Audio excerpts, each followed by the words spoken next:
Hello दोस्तों, फिर से स्वागत है आपको इंग्लिश क्लास के एक नए वीडियो में। इसके पहले के वीडियो में हमने सीखे थे इंग्लिश टेंसेस के बारे में, जिसमें पार्ट 1 था प्रेजेंट टेंस। आज हम उसके पार्ट 2 के बारे में डिस्कस करेंगे, जो है पास्ट टेंस। तो पहले देखते हैं पास्ट टेंस का मतलब क्या है। पास्ट टेंस का मतलब है भूतकाल।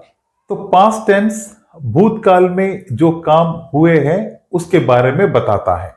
तो प्रेजेंट टेंस की तरह ही पास्ट टेंस भी 4 प्रकार के होते हैं। उसमें फर्स्ट है सिंपल पास्ट टेंस, सेकंड है पास्ट कंटिन्यूस टेंस, थर्ड है पास्ट परफेक्ट टेंस और फोर्थ है पास्ट परफेक्ट कंटिन्यूस टेंस। तो इस तरह 4 प्रकार के होते हैं पास्ट टेंस। तो सबसे पहले सिंपल पास्ट टेंस को सीखते हैं। सिंपल पास्ट टेंस क्या होता है, इसका रूल क्या है, सिंपल पास्ट टेंस को आप कैसे पहचानेंगे। तो हम हिंदी और इंग्लिश में दोनों तरीके से एक सिंपल पास्ट टेंस के सेंटेंस को कैसे पहचानेंगे उसके बारे में डिस्कस करेंगे। तो हिंदी में आपको इजीली समझने के लिए या, ये, ई इस तरह के साउंड में एंड होने वाले सेंटेंस जो होते हैं वो सिंपल पास्ट टेंस होते हैं, जिसमें काम पूरा हो चुका होता है।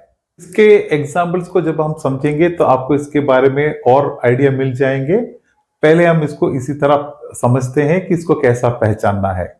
रूल होता है सब्जेक्ट प्लस वर्ब जो होता है उसका सेकंड फॉर्म, ये होता है सिंपल पास्ट टेंस के रूल। चलो हम इसको हिंदी और इंग्लिश के मिक्स एग्जाम्पल से समझते हैं। तो पहला एग्जाम्पल है आई वेंट टू मार्केट, मैं बाजार गया। इसमें आप देखिए मैं बाजार गया तो या से एंड होता है। हिंदी में वो अक्षर जो है या से या आ से इस तरह के साउंड से एंड होता है, जैसे हमने पहचाने। और सेकंड है कि आई वेंट टू मार्केट जो है उसमें सब्जेक्ट और वर्ब का सेकंड फॉर्म होता है। इसी तरह इंग्लिश और हिंदी दोनों तरीके से आप इसको समझ सकते हैं। अगला एक एग्जाम्पल है ही वर्कड हार्ड, उसने मेहनत की। अगला है शी एट फूड, उसने खाना खाया। दे प्लेड क्रिकेट, उन्होंने क्रिकेट खेला। तो ये आप देखिए ये चारों एग्जाम्पल में लास्ट के जो एंड होते हैं उसके साउंड आप देखिए या, ए, ई इस तरह के साउंड में एंड होते हैं। हिंदी में आप समझिए इस तरह, और इंग्लिश में आप इसको समझे, इसमें सब्जेक्ट और वर्ब का सेकंड फॉर्म ऐड होता है कि हर एक एग्जाम्पल में काम ऑलरेडी हो चुका होता है। तो ये एग्जाम्पल है सिंपल पास्ट टेंस के, और इसके रूल और इसको हम कैसे हिंदी में पहचानेंगे उसके बारे में भी इतने डिटेल आपको समझने हैं। तो उम्मीद है आपको बहुत सिंपल तरीके से बहुत क्लियरली समझ में आ गया होगा कि सिंपल पास्ट टेंस क्या होता है। अभी सेकंड है पास्ट कंटिन्यूस टेंस। इसको हम हिंदी में कैसे पहचानेंगे, जैसे कि रहा था, रहे थे, रही थी, इस तरह के वर्ड से एंडिंग होने वाले जो भी सेंटेंस होते हैं वो पास्ट कंटिन्यूस टेंस होते हैं। और इसके इंग्लिश के रूल होते हैं सब्जेक्ट प्लस वास या वेयर, दोनों में से एक आता है, प्लस वर्ब प्लस आईएनजी। अभी हम इसके एग्जाम्पल को समझेंगे, आपको बहुत क्लियरली समझ में आ जाएंगे। फर्स्ट एग्जाम्पल है आई वॉज स्टडीइंग, मैं पढ़ रहा था। अब देखिए इसके पहचान, जैसे हमने देखे थे रहा था, रहे थे और रही थी। इसमें आप देखिए रहा था, ये रहा था वर्ड में ये इसका सेंटेंस एंड होता है। और आप इसके इंग्लिश रूल को देखिए, जिसमें आप देखेंगे सब्जेक्ट है, उसके बाद वास ऐड किया गया है, उसके बाद वर्ब है और उसके बाद आईएनजी का फॉर्म ऐड किया है। तो एक परफेक्ट एग्जाम्पल है पास्ट कंटिन्यूस टेंस का। अगला एग्जाम्पल है शी वॉज कुकिंग फूड, वह खाना बना रही थी।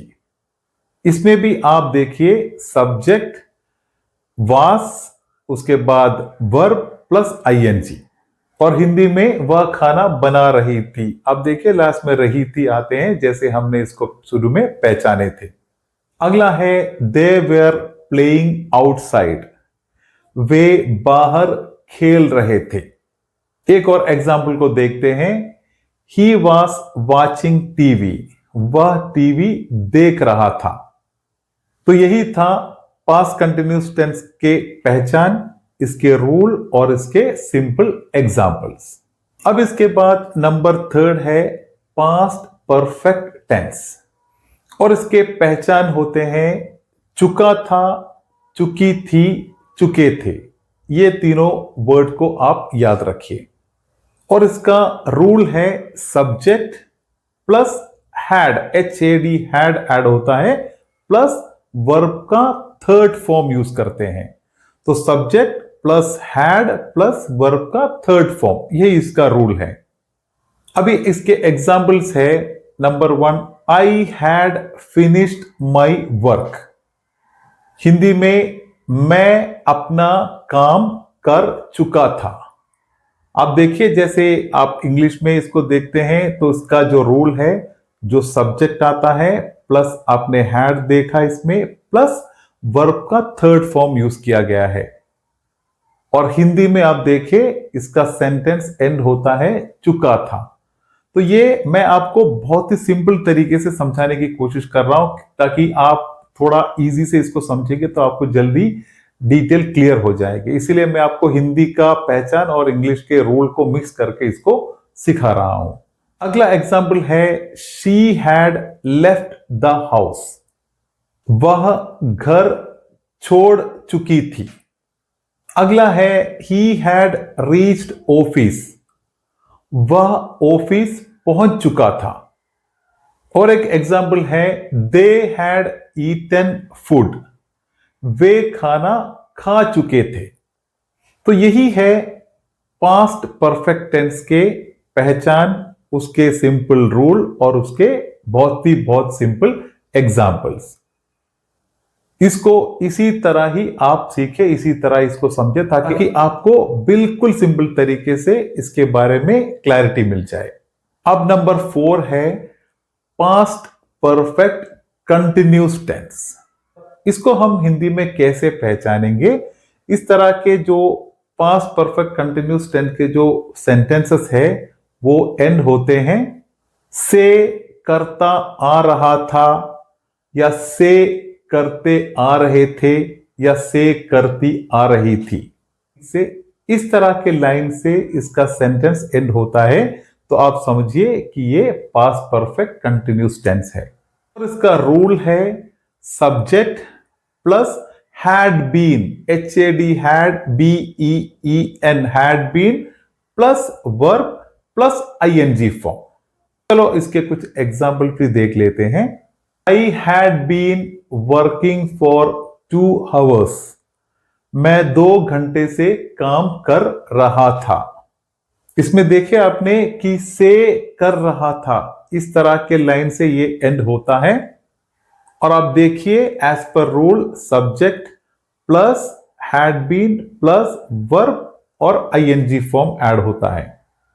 अगला एक एग्जाम्पल है she had been studying since morning, वह सुबह से पढ़ाई कर रही थी।